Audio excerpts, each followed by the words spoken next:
Olá, bem-vindo ao Meu Gestor, plataforma onde você encontra especialistas de diferentes áreas preparados para auxiliar no desenvolvimento do seu negócio, superando os desafios do dia a dia.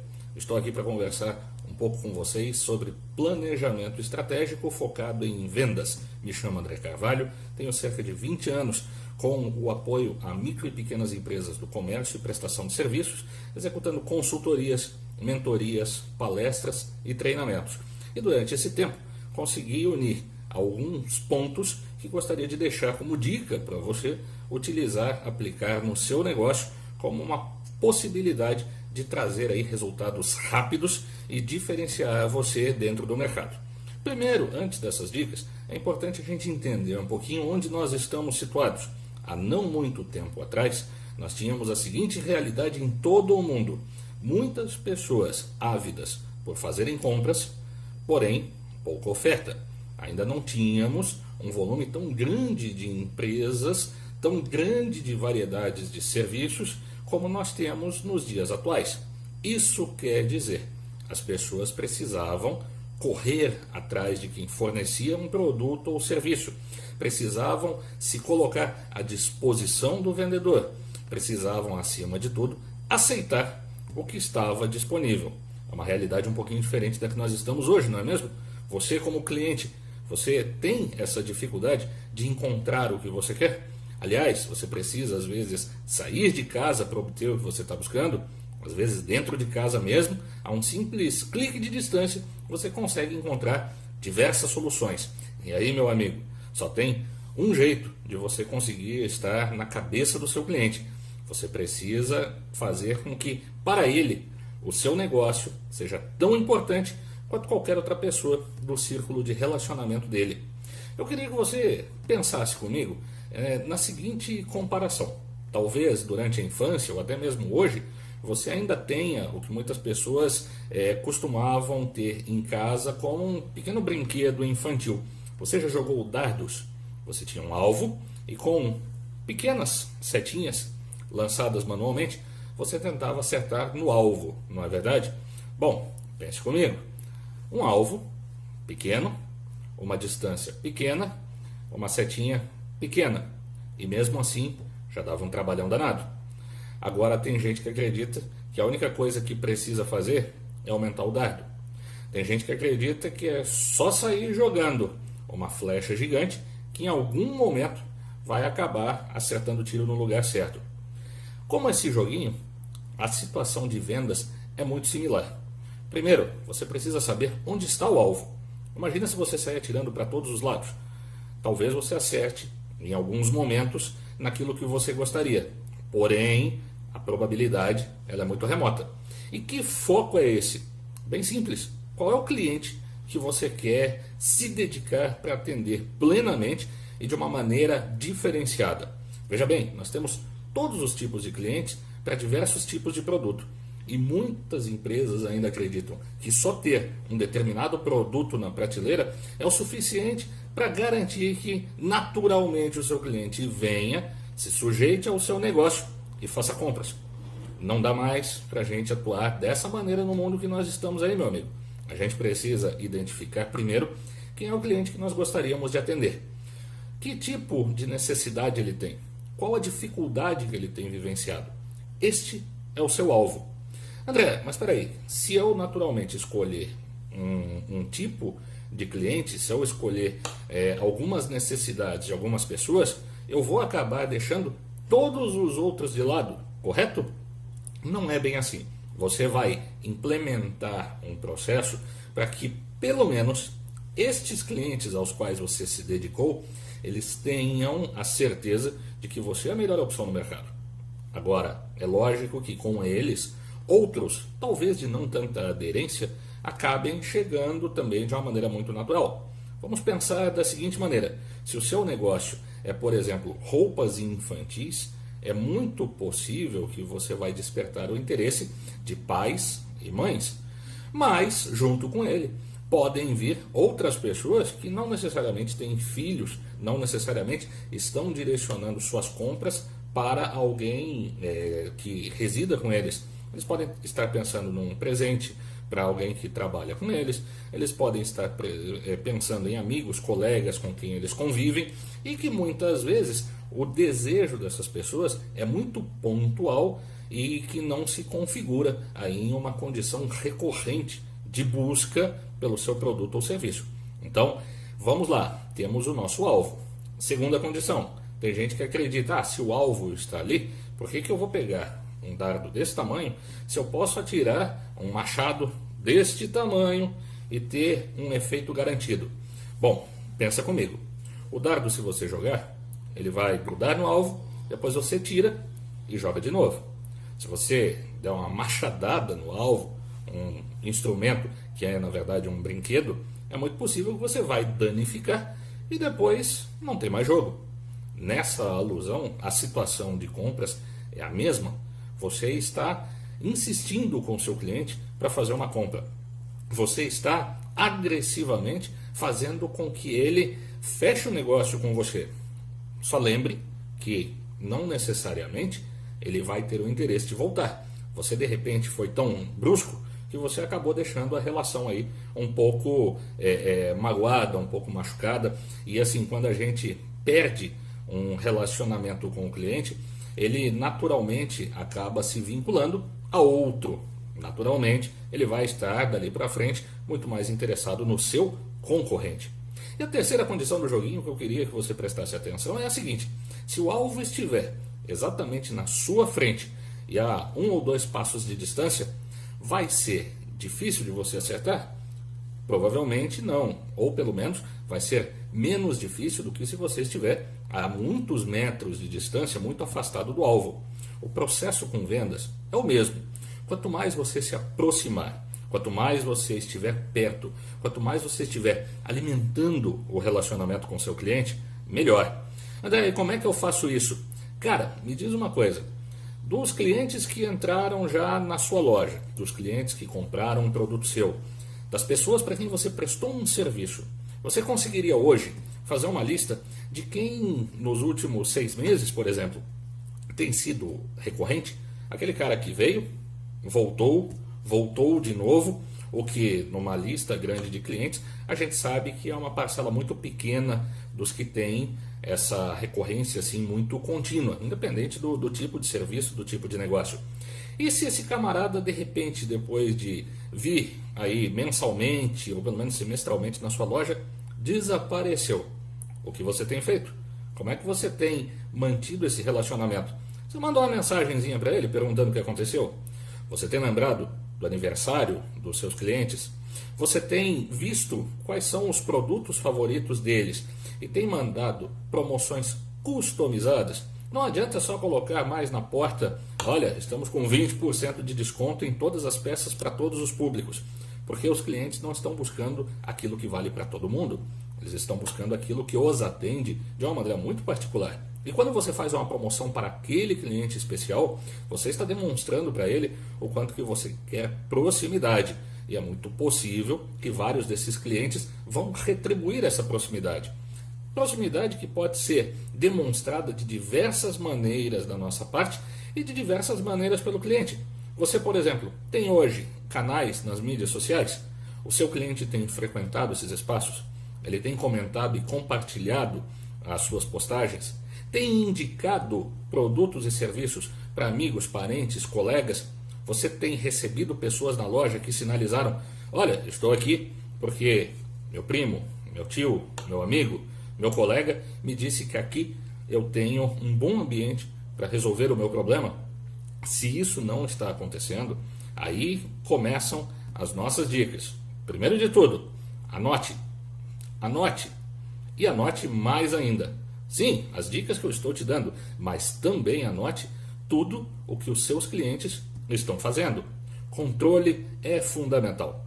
Não adianta você pensar quem são os seus melhores clientes se você não mantém registro do que eles têm comprado e não consegue com isso quantificar quem são aqueles que têm trazido um maior ticket médio, um maior retorno, uma maior parcela de faturamento para você. Isso vai te ajudar em diversos aspectos. André, é só a condição de retorno da pessoa? Cara, pensa comigo. Hoje, se você está atirando para todos os lados, Com certeza o seu estoque também está bem diversificado. Será que todos os seus produtos estão te trazendo o mesmo resultado? Será que você não está gastando uma grana, uma energia, um tempo seu e dos seus colaboradores com alguns produtos e serviços que não são exatamente aquilo que o seu cliente quer? Isso tudo vai tirando a energia que você podia estar depositando naquilo que te traz resultado de verdade. Então, saber quem é o seu cliente é fundamental. Saber o que o cliente quer é um processo. Você precisa estar em contato contínuo com ele. Você precisa estar sabendo quais são os problemas que ele tem. Você precisa entender o negócio dele. A minha intenção aqui nesse vídeo não é utilizar com você nenhum dos termos mais técnicos ou das condições mais teóricas que hoje nós temos em abundância, inclusive na internet. Eu queria que você entendesse de uma condição prática. O cliente tem problemas. Ele não quer resolver o seu problema, ele quer resolver o problema dele. Então, se você fica empurrando uma venda apenas para fazer com que entre dinheiro no caixa, você está resolvendo o seu problema. Se você quer que ele compre alguma coisa a mais só para dizer que entrou mais dinheiro para o seu faturamento, você está resolvendo o seu problema e talvez não o problema do cliente. Você tem que saber exatamente. Ele está procurando ou te perguntando sobre determinado produto. Para que ele quer aquilo? Por que ele necessita daquilo? Você tem uma oficina mecânica, por exemplo, e ele veio ali para fazer um orçamento com você com relação a algum barulho que ele está escutando ali no veículo. Ele tem uma preocupação com o carro dele. Só que alguns clientes vão ter uma preocupação um pouco mais superficial, um pouco mais de uso regular do equipamento.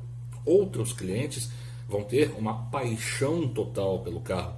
Para algumas pessoas, o veículo é quase um membro da família. Então, são duas pessoas diferentes que vão ter potenciais de compra diferentes. Se você tratar todo mundo da mesma maneira, os clientes vão perceber. Alguns talvez vão ter aderência com você, outros vão acabar entendendo que você não é a melhor possibilidade dentro das necessidades que eles estão buscando. Bom, dito isso, diferencial é a segunda dica. Por que eu devo estar comprando com você e não com seu concorrente? Hoje, se a gente abre a internet, como eu mencionei agora há pouco, muitos dos produtos e serviços que estão às vezes nas vitrines das lojas estão em muitos sites e a pessoa não precisa mais nem sair de casa para comprar. Olha que situação. E muitos dos clientes que eu atendo às vezes usam aquele discurso: ah, André, mas ele não vai encontrar um preço mais barato que o meu. Doce ilusão. Quando a gente tem no concorrente virtual uma situação de comparativo, é muito provável que vai sempre existir alguém que acabe cobrando menos do que você, porque o virtual não tem necessariamente custos com estoque, com pessoal, com alguns tributos, com algumas condições logísticas que permitem que o lojista, permitem com que a pessoa que trabalha com um estoque mínimo, às vezes não consiga aplicar. Então, para a gente fugir um pouquinho dessa coisa de não, eu tenho que sempre manter o preço mais barato, eu tenho que dar sempre o maior desconto, eu tenho que estar sempre olhando em volta para ver se eu estou conseguindo me diferenciar pelo preço. Quem sabe você não começa a olhar agora a condição do diferencial. O que o seu negócio tem, o que você pode fornecer, o que você pode adicionar na oferta que você já faz hoje, que é muito bacana e que pode se tornar para o cliente algo essencial. Você vende, por exemplo, equipamentos, ótimo, veja para que o cliente quer esse equipamento e ofereça talvez uma taxa aí de manutenção ou eventualmente a montagem no local onde o cliente vai utilizar essas peças e serviços esteja junto com o cliente lá na natureza do problema dele, lá na situação que ele está vivenciando. Dali podem sair outras soluções, outras necessidades e, com certeza, outras vendas. A gente não precisa resolver as vendas como uma condição única de momento. A gente precisa olhar o cliente como alguém que é um amigo, é um parceiro, é um colega, cuja relação que nós vamos desenvolver, ela vai se perpetuar. E nessa perpetuação vão entrar diversas vendas. Algumas talvez vão ser mais frequentes, outras um pouco mais longínquas. Mas o mais importante é você garantir que quem procura o seu negócio hoje não só fique agora, mas volte continuamente. A terceira condição que eu ia colocar para vocês, agora já é um pouquinho mais prática. E essa seria a terceira dica. André, como é que eu faço para construir tudo isso? Eu gosto muito de utilizar um desenho muito popular que é o do funil de vendas. Não em função dos termos técnicos, do qual ele se vale com cada uma das etapas e das formulações que são feitas nelas. Eu gosto porque, mesmo que você tenha um pequeno negócio, que você esteja começando agora, ou que você nunca tenha pensado em estruturar a sua parte comercial, a condição do funil ela fica muito lógica. Ela demonstra que tudo que entra no funil entra em grande quantidade. E tudo que exige quantidade exige mais esforço. Agora, para passar no funil e sair lá embaixo, a quantidade que vai acabar saindo de cada vez é bem mais reduzida. E muitas vezes ela vai sair de uma maneira natural. O que eu quero dizer com isso? Eu quero dizer que o esforço ele vai ser sempre essencial. Você vai precisar buscar continuamente e em grande quantidade muitos focos de onde esse cliente que você está mirando, esse cliente que é o seu target, pode estar tanto frequentando quanto estar convivendo. Então, por exemplo, se você sabe que o seu cliente está buscando, por exemplo, equipamentos sonoros para festas, você tem frequentado eventos, você tem visto, por exemplo, feiras desses equipamentos, você tem estado presente não só para ver o que está sendo ofertado, mas para também com um cartãozinho, com o WhatsApp, estar buscando uma abordagem, conversando com as pessoas, vendo o que elas querem e demonstrando que você está ali como mais uma opção. Esse processo de busca, que pode envolver uma chamada por WhatsApp para alguém que tenha sido indicado para você, isso envolve os retornos das pessoas que fazem comentários para você no Facebook ou no Instagram, isso envolve o que a gente chama de cold calls, as ligações frias, aquela pessoa que não te conhece ainda, você conseguiu um contato dela e você liga para ela para ver se ela tem interesse em ouvir um pouco da sua proposta. Isso vai tomar um certo tempo. Todo esse volume de ações você precisa se organizar para fazer. E aí é onde vai a parte mais importante da dica. Quem não controla, não domina. Como é que funciona isso? Você tem que controlar já previamente o que você vai fazer, porque o seu tempo ele é limitado, a gente não vai conseguir ficar tirando para todos os lados e a gente precisa garantir foco para otimizar o nosso negócio. Menos esforço, mais resultado. Então, desenhe quais são os locais que você vai abordar, quanto tempo você se dedicará para cada um desses contatos por semana e ponha isso numa planilha. Escreva e coloque lá na frente da sua mesa ou junto aos seus colaboradores o que cada um estará fazendo na segunda, na terça, na quarta, na quinta e na sexta. O ideal é que você junte a turma toda no início da semana, na segunda-feira, todo mundo diga para onde vai e na sexta se encontra de novo para saber o que deu certo, o que nos abriu de portas, quais são os primeiros contatos que já sinalizaram que tem um bom potencial para começar um relacionamento com a gente. Dali para frente é acompanhar essas pessoas. Entenda que não necessariamente cada uma delas vai querer comprar já. E aí você tem que deixar anotado cada uma delas para saber qual é o momento que você vai retornar. Algumas você vai ter que retornar no dia seguinte, outras daqui a uma semana, outras daqui a um mês. O que você não pode jamais é esquecer de fazer esse contato. Ponha isso no papel, estabeleça os tempos e vá medindo o que está te trazendo de resultados. Quais clientes que têm vindo para buscar o seu produto, agora sim, depois de você ter prospectado eles, depois de você ter buscado eles, onde eles estão, quais são os canais que têm dado mais certo, de onde, qual é a origem, qual é a natureza desse cliente mais especial, esse camarada que está voltando para você. Pode ser que você encontre um nicho bem localizado e aí você precisa estar presente, dominar essa área, ser a empresa e a marca que está ali mais vívida na cabeça dos seus clientes. Medir também quais são os produtos que estão dando mais retorno por região. Às vezes você tem um leque de produtos e alguns deles são mais aceitos em uma região, menos na outra. E isso tudo é relativamente simples, mas exige um pouquinho de disciplina, como todo o processo de planejamento. Então, as 3 dicas que eu tenho para você. Primeiro, foco. Defina seu cliente. Segundo, implemente realmente os processos que você precisa para encontrar a sua diferenciação. Por que você é melhor do que os outros? E aí a gente tem uma lista de ferramentas enorme. E a terceira condição, Analise quais são os locais que os seus clientes estão, se planeje, otimize seu tempo, faça uma operação organizada para ter certeza de que você vai ter resultados de acordo com todo o esforço que você está desenvolvendo. Alguns desses esforços vão trazer mais clientes, alguns mais faturamento. Mas se você com isso tiver também uma redução de despesa, olha lá o seu fluxo de caixa. Às vezes um pouco de organização é o suficiente para você talvez não ampliar tanto assim a sua receita.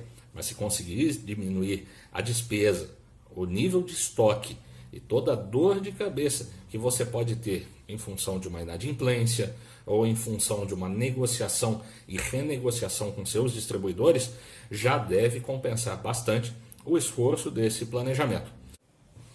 Bom, essas foram as dicas que eu tinha para passar para você no primeiro momento e queria ter a oportunidade de conversarmos um pouco mais a fundo sobre o seu negócio, para a gente desenvolver cada uma dessas dicas de maneira mais aprofundada e considerarmos os resultados que podemos trazer de fato, de maneira rápida, aí para a sua realidade. Faz um clique aí na página e vamos agendar esse momento.